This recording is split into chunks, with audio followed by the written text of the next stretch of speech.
In the following Land Talk video, I am going to interview someone in the context of a rather unusual place, the hazardous waste landfill in Kölliken, Switzerland.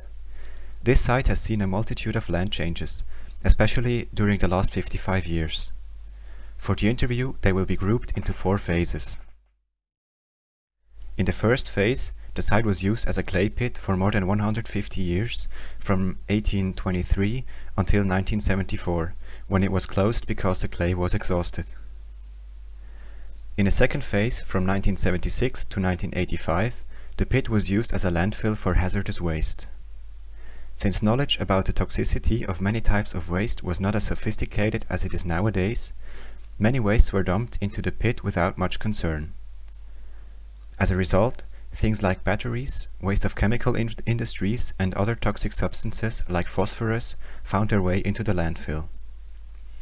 After several complaints about odor nuisance and a fish kill in the local stream, the landfill was closed by local authorities in 1985 and sealed in the following year. During the third phase, the site was used as a meadow, but frequently underwent minor remedial action on and around the site to mitigate a further leakage of gases and of toxic substances into the groundwater. These were then collected and treated in a building, erected especially for this purpose, called the Swalba, which stands for Schmutzwasser- und Abluftbehandlung, or wastewater and exhaust air treatment in English. Finally, authorities decided in 1999 that these hazardous wastes could not remain inside the landfill and that the whole site had to be excavated and cleaned. This was the signal for Phase 4, whereby the largest column-free hall in Europe was built over the landfill in 2007 and 2008. With an area of over 46,000 square meters, which is equivalent to more than 6 football fields, it was designed to protect the local population from odor and noise nuisance and therefore was under constant negative pressure. Due to toxic gases, this hall was only accessible in protective gear as is visible in this picture. In 2018, excavation work came to an end and the hall was deconstructed. Since then, drilling holes have been created to rinse the last chemical remnants out of the bedrock and backfilling of the pit has started. Works are expected to end in 2023, when the site will return to its original and intermediate state as a green meadow. With this background information in mind, we can proceed to the interview. The person I interviewed is 80 years old and has been living near the landfill all his life. Since he was politically involved in the process, he wanted to stay anonymous. Therefore, he will just be called Otto. Otto, welche Erinnerungen haben Sie an den Zustand vor 1976, also wo die Grube noch als Tongrube betrieben worden ist? Also, wo die Tongrube noch betrieben worden ist das eigentlich für uns ruhig gewesen. Wobei es natürlich früher auch noch belästigt worden ist. Für Tonabbau haben sie dann manchmal noch gesprengt. Und ich bin ja da oben aufgewachsen, als Bub schon. Da hat es manchmal Lehmöckchen geprägelt auf dem Dach oben. Okay. Was zugejagt hat vom Sprengen. Also das war schon nicht eine problemlose Beziehung zwischen dem Gebiet. Ja. Und ich habe das erlebt so, dass unten an der Hofstrasse hat es noch 2 Häuser gehabt, also 2 Bauernhäuser. Eins ein Doppelhaus und sonst noch ein Bauernhaus. Und dann haben die noch lang gehabt und da ist noch ein Stückchen fast eben rausgegangen von der Hofstrasse. Und mit der Zeit, mit dem weiteren Abbau, haben die müssen ausziehen. Die haben dort von der Ziegelei Land bekommen, dort gegen dem Schützenhaus über. Da haben die dort ein Einfamilienhäuschen bauen. Okay. Und mit der Zeit war intensiviert der Tonabbau. Und dann Flanken gegen die Hofstrasse auf, das ist immer ein bisschen mehr abgerutscht. Das war immer ein bisschen Rutschgebiet. Es hat da auch gegeben, dass sie müssen Betonsockel machen an 2 Orten von der in der Hofstrasse bis in Fels runter. Ja, und das ist... Und für zum Entwässern. Okay. Und wie Das ist... war also so vorher gewesen, so. Was also noch war, die Turngrube, ist für mich der grösste Spielplatz gewesen. Also Sie sind in dem Fall als Bub oft dort gewesen? Als Bub habe ich viel gespielt da in diesen Gruben. Okay. Und, Wir sind auch Schleifschuhe gefahren auf den Weiherrunden und so. ja, also in dem Fall ist das Gebiet eher positiv konnotiert gewesen im Dorf? Also für uns als Kind war das positiv gewesen, oder? Ja. Und es hat ja auch vielen von der lokalen Bevölkerung sicher Arbeitsplätze geboten, oder? Es hat Arbeitsplätze geboten, die Turngrube. Es hat natürlich auch viele Saisonier gehabt, oder? Italiener, die es gehabt mit den Pickel da, den Lehm noch abgewickelt haben, bevor sie eben Maschinen hatten, Backen und Tracks und so. Dann haben sie da noch Handarbeit gehabt, oder? Und mit den Schaufeln aufladen, nicht Trauwagen rein. Und nachher ist ja die Grube ist ja also sie ist glaube schon 1974 ist sie dann erschöpft gewesen und dann 2 Jahre brach gelegen, bis sie 1976 zu einer Mülldeponie umgewandelt worden ist. Und dann ist sie ja 1978 ist sie dann eröffnet worden. Welche Erinnerungen haben Sie noch an die Eröffnung von dieser Deponie? Ja, das war ja so gewesen, man hat das Baugesuch gelesen. Und hat gedacht, ja, was geht da für eine Grube, oder? Und ist man dann auf die Gemeinde und das Baugesuch anschauen. Und hat dann der Gemeindeschreiber gesagt, ja, oder da hat man noch keine Bauverwaltung gehabt, so hat der Gemeindeschreiber das erledigt. Da müsst ihr nicht Angst haben, da geht keine Kehrichtgrube, wo aus Kehricht kommt. Das sind so Industrieabfälle oder Ölverschmutzungsmaterial, oder wo da Öl ausläuft und man es muss aufheben. Das war eigentlich die Ausrede oder die Erklärung zu dem Baugesuch, das abgegeben worden ist. Okay. Ab Private. Und das hat dann gelangt, um die Bevölkerung ruhig zu stellen, oder ist da immer noch eine gewisse Unmut vorhanden gewesen? Ja, das hat eigentlich weiter hat man da nicht mehr viel geredet. Okay. Bis nachher losgegangen ist. Ja. Und wie haben Sie denn den Betrieb von der Deponie erlebt? Hat es da irgendwelche Luft- oder Lärm- oder Geruchsbelästigungen gegeben? Vom Betrieb? Ja, genau.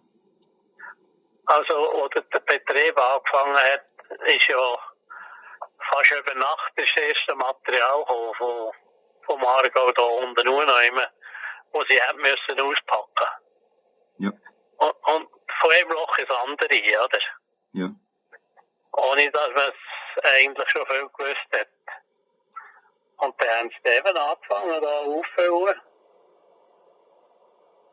Und unten dafür haben sie sogar noch einen Baum geschüttet gehabt, wo es ein bisschen eben war da unten. Und dort haben sie flüssigen Abfall, also Auto und Zeug drin gelassen. Und dann eben ist auch anderes Material gekommen, dann mit Zeit, Entschuldigung.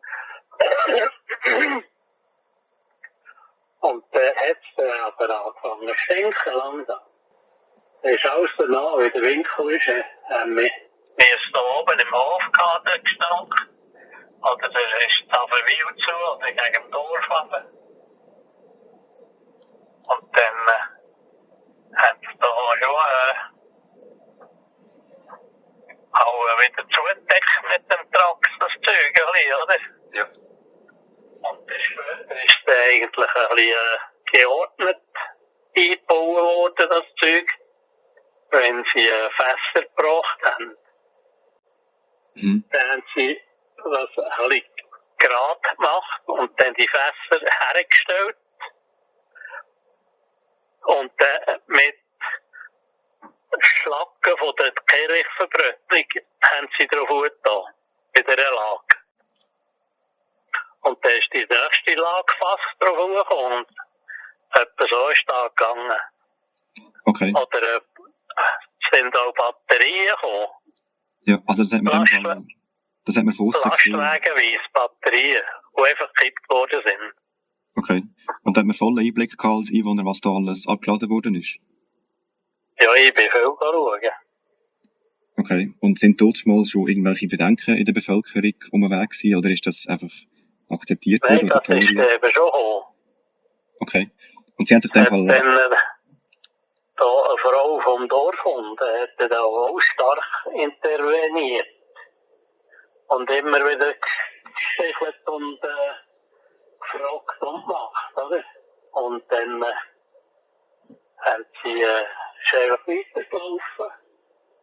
Und eben gestunken, also, dann haben sie dann eine Kommission gegründet. No. Wann war das? Ja, eben die Jahrzahlen müssen mich nicht fragen. Okay. Das war auch am Anfang eigentlich. Ja. Es eine Kommission da mit Anwohnern. Ich war hier vom Hof, Anwohnervertreter. Und später war noch einer von unten für auch. Und dann noch frisch einer vom Dorf. Und mein Schreiber ist auch noch. Nein, so nicht.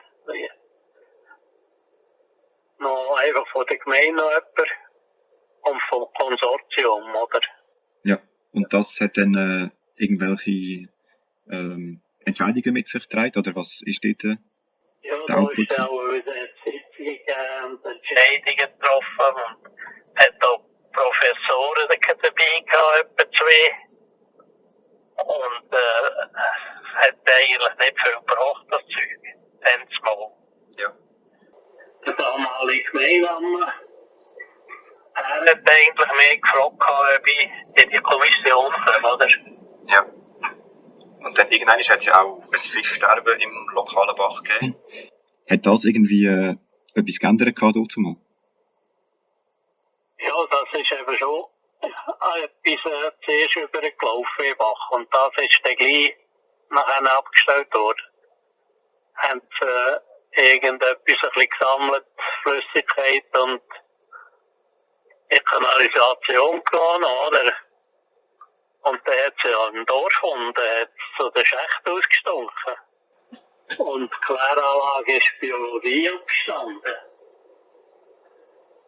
Das ist auch passiert. Okay, also es hat sich doch etwas da in dieser Zeit dann. Ja. Und das ist da einfach weitergelaufen. Bis da eben der Gemeindeamt und eben die Frau, die hat da auch immer referiert an der Gemeinde wegen dem, oder?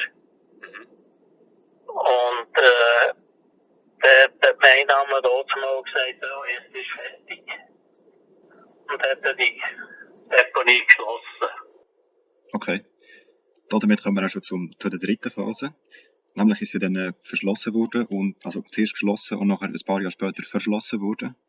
Was sind Ihre Gedanken dort mal zum Verschluss gewesen? Also, meine Gedanken sind, ja, jetzt ist es drin, aber was macht man jetzt? Und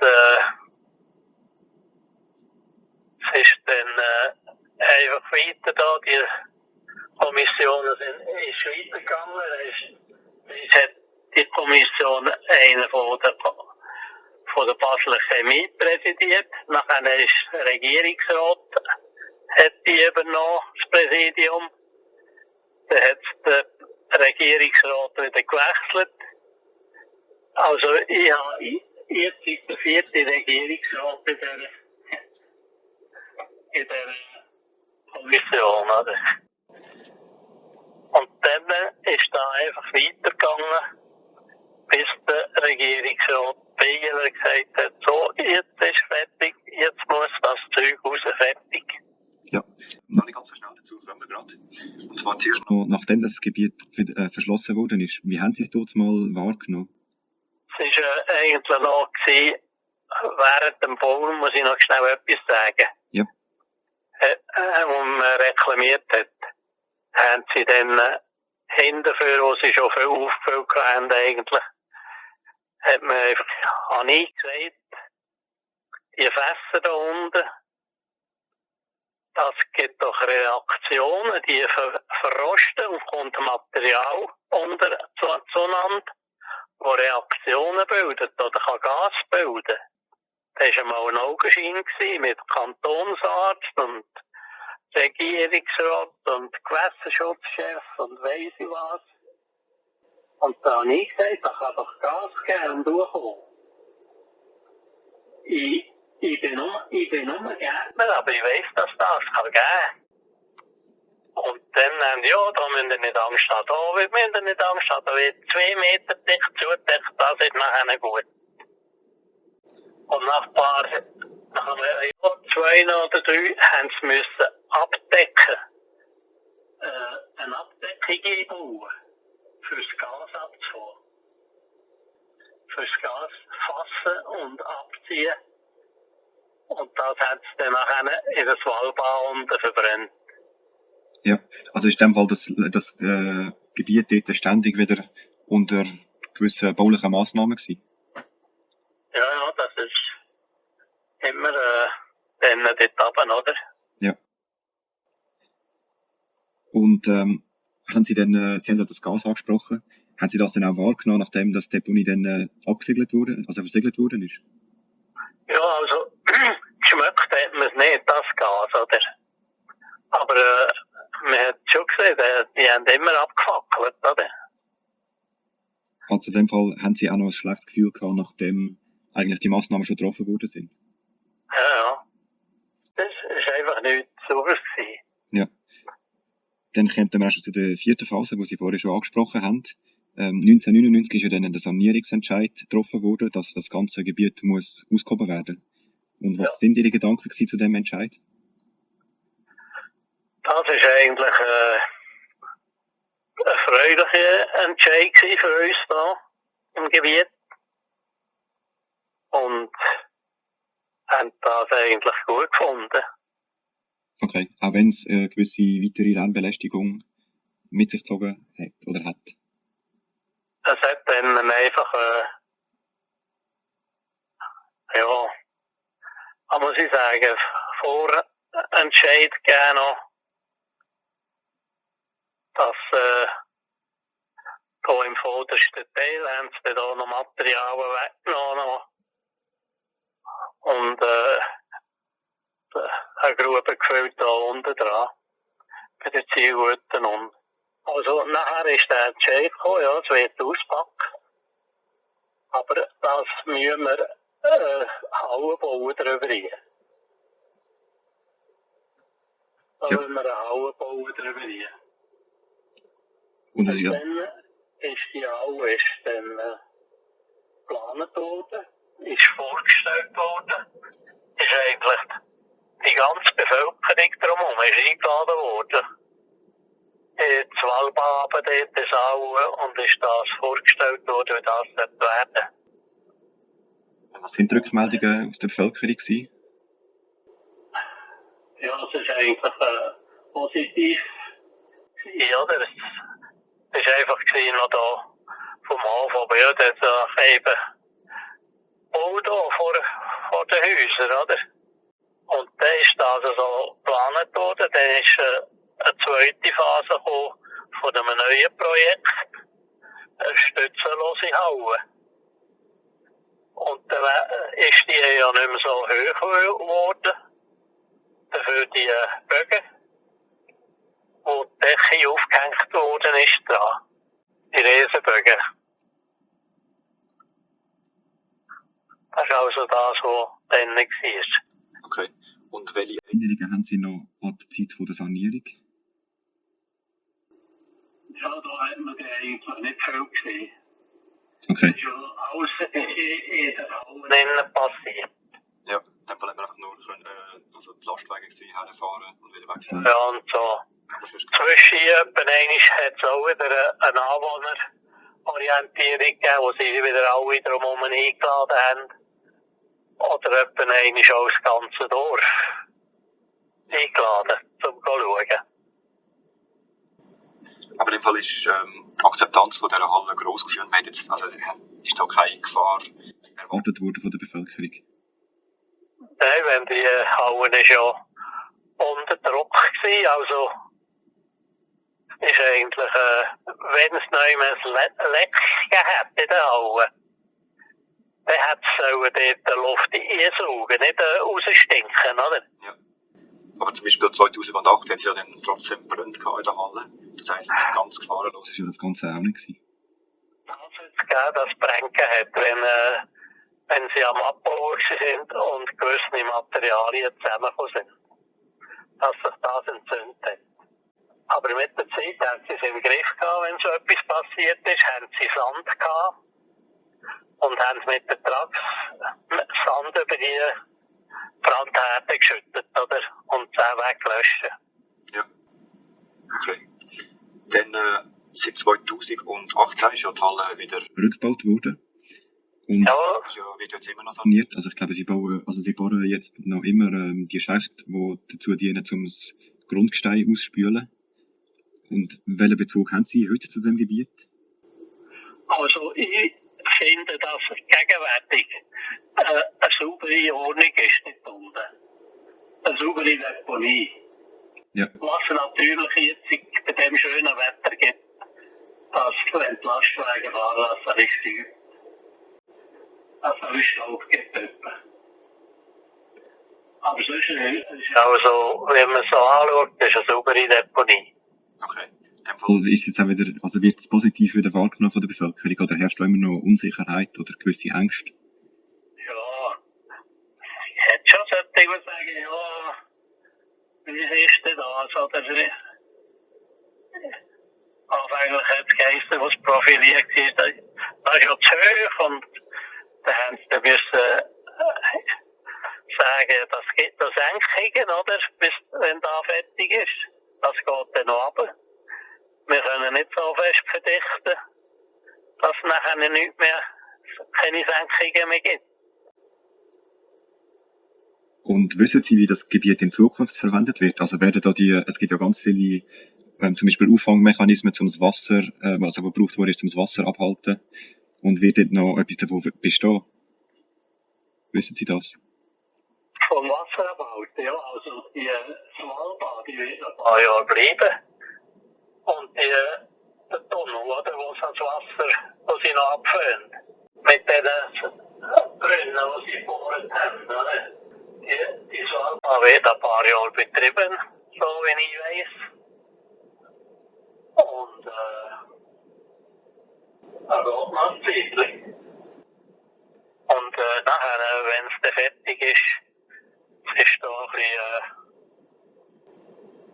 und ich sage, ein bisschen Zweifel da, was es geben nachher. Können Sie das erläutern?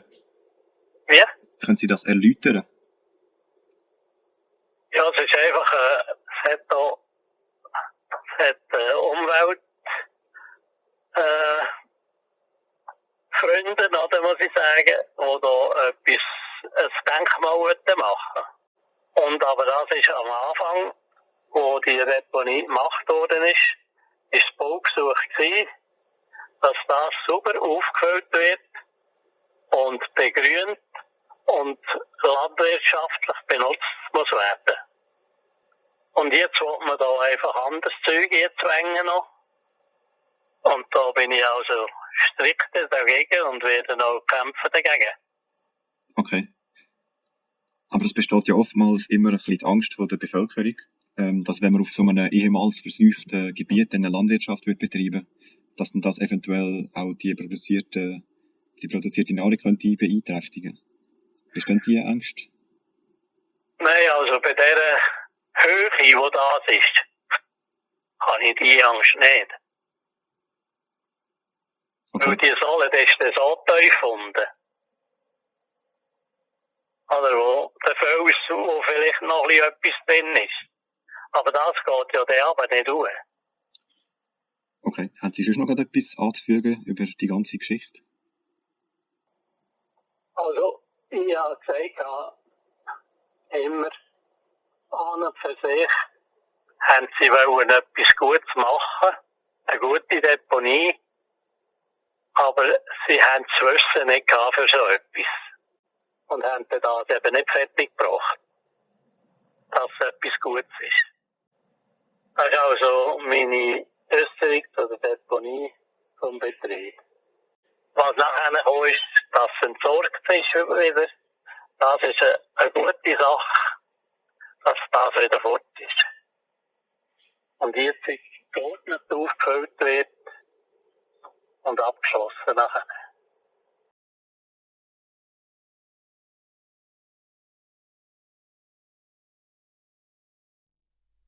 To provide you with an overview, there is satellite imagery of the main phases of the hazardous waste landfill in Kölliken.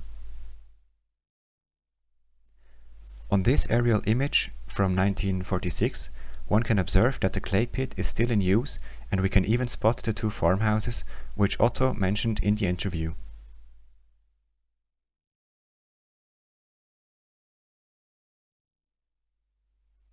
On the next picture, those farmhouses have given way to the pit. It was taken during the time when the pit was already used as a landfill.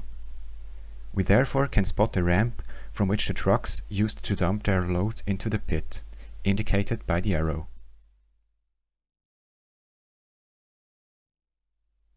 On this picture, the landfill has already been closed and the swalba, which is indicated with the white arrow, has been constructed.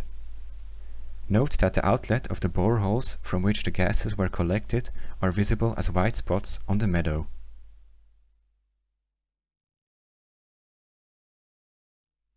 On this picture, we see the hall 1 year after its construction. The arches support the roof and allow the pit to be excavated without disturbing supports.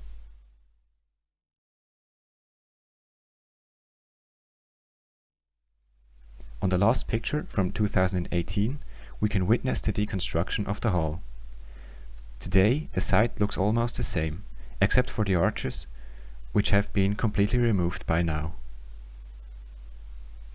If you want to do some time travel yourself, you can scan the QR code in the bottom right corner, and if you are interested in some more background information, you can check the link at the end of this video.